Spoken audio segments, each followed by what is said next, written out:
Hello students, today will we discuss about story writing.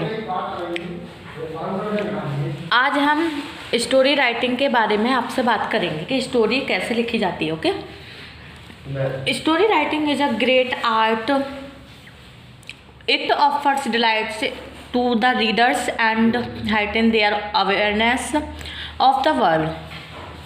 It has a unique appeal for the children, the young and the old. It requires a lot of practice along with the keen power of observation and imagination. The story writer must concentrate on the following points if he wants to make his story effective and interesting. देखिए, कुछ महत्वपूर्ण बिंदु दिए गए हैं कि story writing बनाते समय हमें किन किन चीज़ों का ध्यान रखना चाहिए. Okay, the plot of the story is the most important part, so the story writer must have a clear idea of the plot before he begins to write. देखिए, प्लॉट जो है स्टोरी वो मोस्ट इम्पोर्टेंट पार्ट है. इसके जो writer clear idea होना चाहिए और प्लॉट लिखने से पहले. Okay, he should carefully follow the outline given. The narrative should be natural, logical and connected. Dialogue और conversation should be introduced. Dialogue conversation introduced होना चाहिए. Wherever necessary dialogue must be natural and interesting. Dialogues कैसे होने चाहिए? Interested होने चाहिए. The conclusion of the story is very important. देखिए, जैसे इसका प्लॉट इंपॉर्टेंट है वैसे इसका कंक्लूजन भी इंपॉर्टेंट है. It should come naturally and convincingly. The writer may also convey a message at the end. Last में कोई मैसेज भी होना चाहिए. Okay, the characters of the story should be real to life. Next, the story should be given a suitable title. It is not given the outline. और इसका जो title होना चाहिए वो कैसा होना चाहिए? एक सुटेबल होना चाहिए. देखिए, अब हमारे जो कुछ टॉपिक दे रखे हैं इस टाइप से स्टोरी पर आते हैं लिखने के लिए 5 मार्क्स की. The story on friendship between the crane, a bird with long neck at the fox, और टिट फॉर टैट. या तो इस टाइप से आएंगे मुहावरे टाइप से, जैसे टिट फॉर टैट, ईट का जवाब पत्थर से. इसके ऊपर कोई स्टोरी बनानी है. या फिर क्रेन एंड फॉक्स जो स्टोरी है, क्रेन और फॉक्स की फ्रेंडशिप के बीच में होनी चाहिए. Okay, there live the crane and a fox in a forest. इस टाइप से हम स्टोरी स्टार्ट कर सकते हैं कि ये जंगल में क्रेन और फॉक्स रहते थे. Both of them were very good friends. वो बहुत ही ज़्यादा अच्छे फ्रेंड्स थे. They used to meet daily and spend a lot of time together chatting and gossiping. देखिए, वो डेली अपना टाइम एक साथ स्पेंड करते थे और एक दूसरे के साथ बातचीत गॉसिप करते थे. They were so close to each other. वो दोनों एक दूसरे के बहुत ही ज़्यादा क्लोज थे. That the other animals and birds felt jealous of the friendship. जो अदर एनिमल्स थे वो उनकी फ्रेंडशिप से जेलसी फील करते थे. One day the fox said to the crane. एक दिन फॉक्स ने क्रेन से कहा, it's boring to spend time. ये जो टाइम है वो बहुत ही बोरिंग गुजर रहा है. वंडरिंग हेयर एंड देयर, कुछ वंडरिंग की जाए. Why don't you come to my house tonight. क्यों ना तुम आज मेरे घर आओ. We have not had dinner. हमने बहुत टाइम से डिनर भी साथ नहीं किया है. For a long time. Please come and have dinner with me tonight. Please आइए और मेरे साथ डिनर कीजिए. The crane readily accepted. वो तैयार हो गया. Her invitation as hope to have tasty food for dinner. उसे आशा थी कि बहुत ही टेस्टी फूड होगा. He went to the home of the fox. जब वो फॉक्स के घर पहुंचता है, she said welcome home my dear friend. जो है फॉक्स उसका वेलकम करती है. The dinner is ready. Dinner ready है. Then she served him soup at dinner at flat dish. वो क्या करती है, एकदम फ्लैट डिश यानी एक प्लेट में उसको सूप सर्व कर देती है. तो poor crane was very much disappointed. वो बहुत ज़्यादा निराश हो जाता है. And felt insulted. वो इंसल्ट फील करने लगता है. As he could not drink the soup. क्योंकि वो उसमें प्लेट में सूप नहीं पी सकता था. With the tips of see long beak. क्योंकि उसकी लंबी चोंच थी. From the flat dish but he said nothing. He rather thank the fox and return hungry. वो उसका फॉक्स का थैंक देकर वापस भूखा चला जाता है। Next day when he met the fox in the forest, अगले दिन वो जंगल में फॉक्स से मिलता है। ही सेड टू हर, वो उससे कहता है, dear fox I am feeling very lonely today, आज मैं बहुत ज़्यादा अकेला महसूस कर रहा हूँ। Why don't you come to my home tonight, क्यों ना तुम मेरे आज घर आओ। We have dinner also very nice time together. The fox agreed to his proposal and accepted the invitation, fox उसका प्रपोजल को एक्सेप्टेड कर लेती है। Okay, when she reach the crane's home, जब वह क्रेन के घर पहुंचता है, द क्रेन पहुंचती है, the crane welcome her, crane उसका वेलकम करता है। ही सर्व्ड हर बॉइल्ड राइस, वो उसको जो है बॉइल्ड राइस देता है, वो भी एक लंबे से जार में।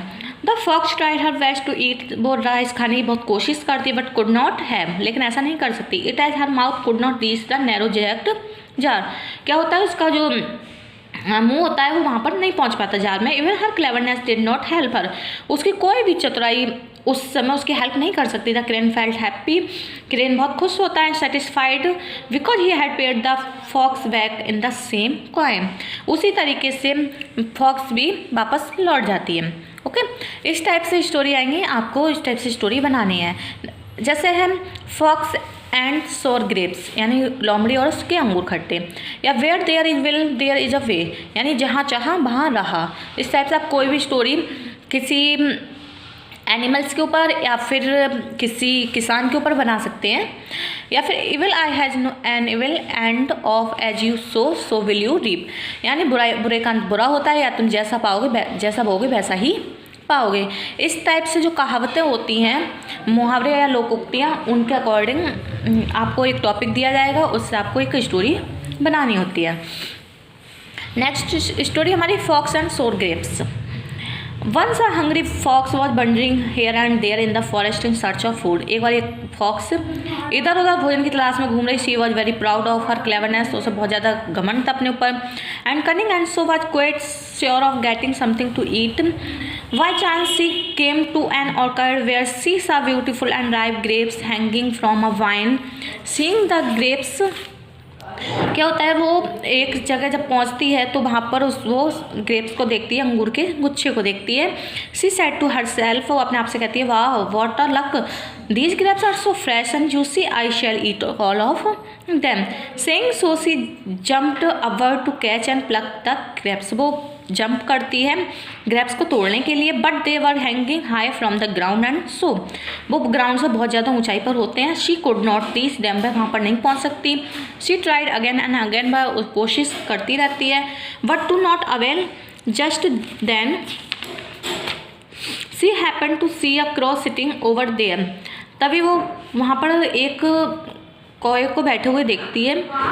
सी फ्लैटर्ड हिम, वो उससे फ्लैटरिंग करती है। ही रिक्वेस्टेड करती है, friend crow would you be kind enough to pluck some grapes for me, वो उससे कहती है कि तुम मेरे लिए ग्रेप्स दोगे। बट ही क्रो रिफ्यूज्ड, वो मना कर देता है to do so because he was fed up with her constant cheating.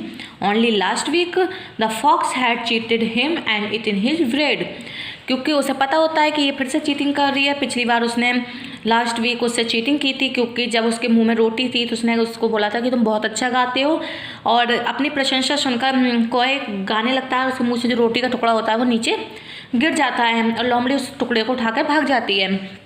तो क्रो को अपनी ये वाली बात याद आ जाती है कि किस तरीके से फॉक्स ने उससे रोटी अपनी चतुराई से ली थी, तो वो उससे मना कर देता है कि the fox was very much disappointed, जो फॉक्स होती है वो बहुत ज़्यादा डिसअपॉइंट हो जाती है, निराश हो जाती है। All her cunning and tricking did not help her, क्योंकि उसकी कोई भी कनिंग उसकी हेल्प नहीं कर सकती, क्योंकि उसकी जो चतुराई थी वो अब हर तरीके से उसे असहाय नज़र आ रही थी। But she was too smart to accept her failure, फिर भी उसने अपनी असफलता को एक्सेप्ट कर लिया। सो सी सैड, वो भी बड़ी चतुराई से, और इसलिए उसने कहा why should I waste my time and energy in plucking these rotten grapes, वो कहती है कि मैं अपना टाइम क्यों ख़राब कर रही हूँ, अपनी एनर्जी को इन ग्रेप्स को तोड़ने में। दे आर सो सोर, क्योंकि ये खट्टे हैं। यानी जब वो असफल हो गई इस चीज़ में तो उसने ये के बोल दिया अपनी चतुराई से कि अंगूर खट्टे हैं और मुझे इसमें अपना टाइम वेस्ट नहीं करना चाहिए। Really it is a very difficult for the cunning to accept failure. ये बहुत ही ज़्यादा डिफ़िकल्ट होता है कि अपने फेलियर को बड़ी चतुराई से एक्सेप्ट करना। They always find fault with the things which are beyond their reach.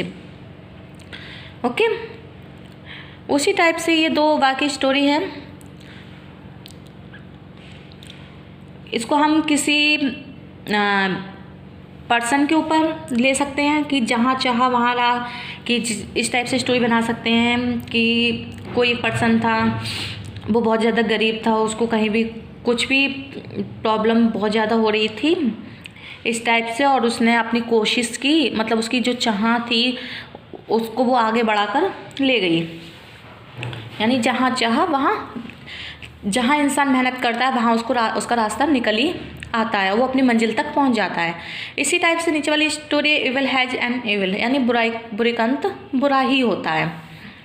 जब हम किसी के साथ बुरा करेंगे तो हमारा भी बुरा होगा। इस टाइप से हम एक रावण की स्टोरी ले सकते हैं, क्योंकि रावण के अंदर कुछ बुराइयाँ थी तो उसके साथ तो उस वैसा ही लास्ट हुआ उसका। एंड